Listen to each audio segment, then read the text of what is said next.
And welcome this morning to Grow Your Life. I want to talk to you about being controlled by money, controlled by finance, and it influencing your choices.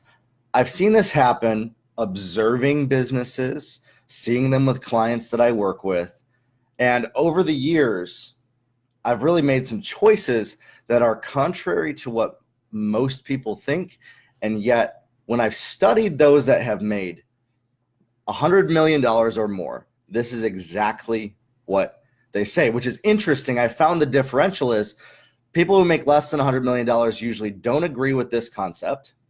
People who make more than $100 million do agree with it. And I wonder why that is. And I think it's more of a mindset of what keeps people held at that level. However, wherever level you are at, business, this is very specifically to business and making money, by the way.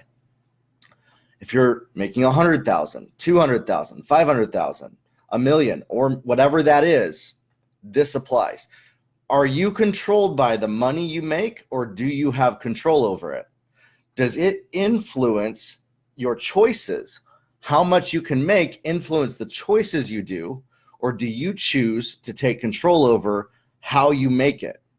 If you can be controlled by money, controlled by how much you make, controlled by what people say, and controlled by the strings attached to it, you can be controlled to do anything and stopped to do anything, which means that you will never go further than that control right there. Are you the one in control of choosing to put aside how much you're going to make to go further, or does how much you make control you and keep you limited? Now, I'm not talking about not making money, by the way. When you are running a business, the goal of a business is to make a profit. If you do not, you are not in business. So if you're saying, well, that means how am I going to make a profit? How am I going to run a business if I'm not controlled by the money that I make? And this is a paradigm shift completely to where the money you make becomes secondary or below and is actually the very last thing that you care about. And out of that, the overflow comes. Out of that, the money comes. If you sacrifice making $10 million with strings attached that limit you for 10 to 20 years from doing something when you could have gone further to 100 million or more, or you sacrifice making $1 million to make 100,000 now with strings attached, you are controlled by the money you make. There's a price tag on your life. There's a price tag on the choices you make.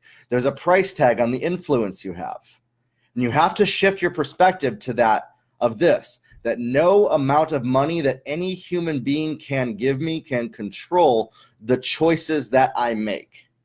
No amount of money in my business can control what I do or don't do. Now, in this, you have to make a profit. You have to do what is viable. You must do what brings in the most amount of money the fastest. Yet most people think that these two paradigms are opposed to each other. So what do I mean by this? Most people do their work to make a certain amount. That's their goal. It has to shift.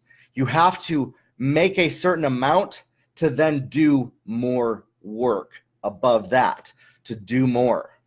So many people do to then make, but to go further and to accelerate.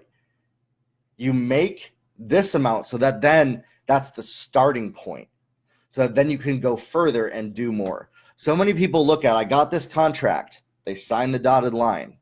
They made this much. They made a sale. They did this. And then they lose their voice. They lose their identity. They lose who they are. They lose what was inside of them, what started it in the first place. And they lose their focus to money. Money now becomes what they're working for. They become a slave to the revenue, to the paycheck, to their employees. Stop it. Whatever you're doing, if you're building a business and you are a slave to revenue, I want you to take a step back and say, if all of this disappeared tomorrow, what would I do? What would I want to do? And then figure out a way to adjust what you're doing now to fit into that so that you can do that.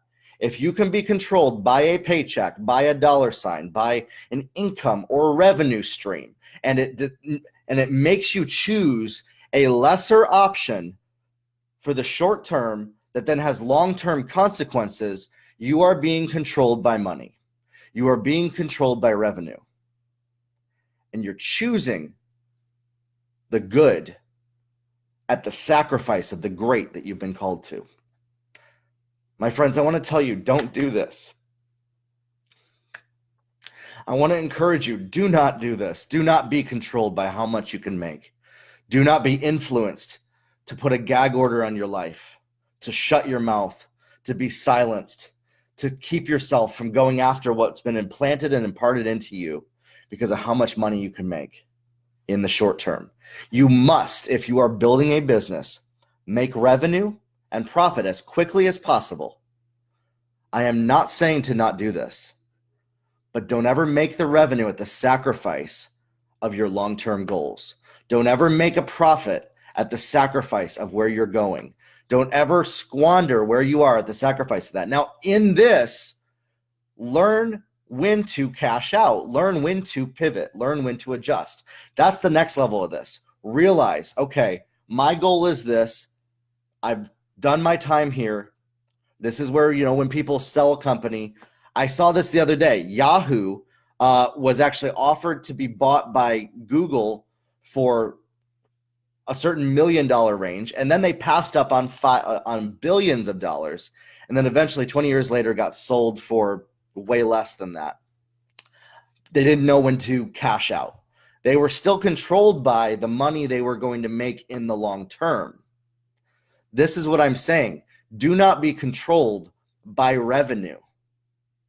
Be in control of what your choices are, what you do, and learn when to hold them, when to fold them, when to step out, when to hold on, when to stand firm, and when to make choices that are going after your goals. And don't ever let the money that you make have control over you. Do not be a slave to revenue.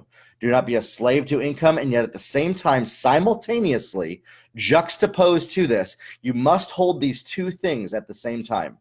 Do not be controlled by money and make as much as possible as quickly as possible.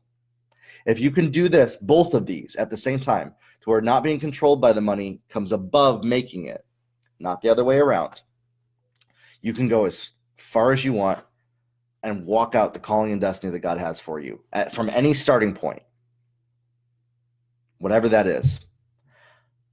Press into this. There's more to this. There's more to this story. I'm starting to unpack this more myself, but I wanted to encourage you of this.